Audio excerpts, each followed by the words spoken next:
Hi all, we're going to look at a very interesting principle called the corridor principle. It was coined somewhere in the 80s by a gentleman called Robert Ronstadt based on a study that he performed on MBA graduates. So what does a corridor principle imply? Very simple, very lively example.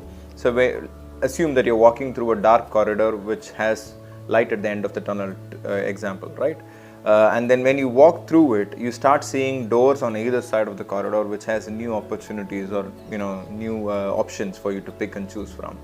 And then towards the end of it is your primary goal that you wanted to venture into.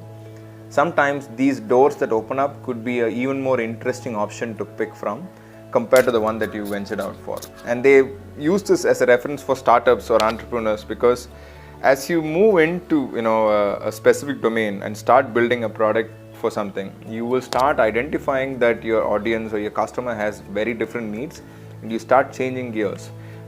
Pivoting the business is a great example for many startups. There's a million people who would relate to it.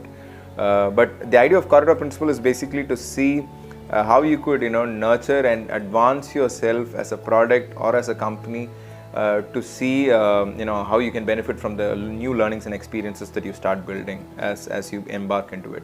Interesting point, when you stay out of this corridor, when you're not getting into this journey, you will never be able to identify the new opportunities. That's why it's called a corridor, right? So it's on the left and right of you. You can't see it through it. So you need to get into it, walk through the corridor to identify the new opportunities that you might have not even expected to uncover.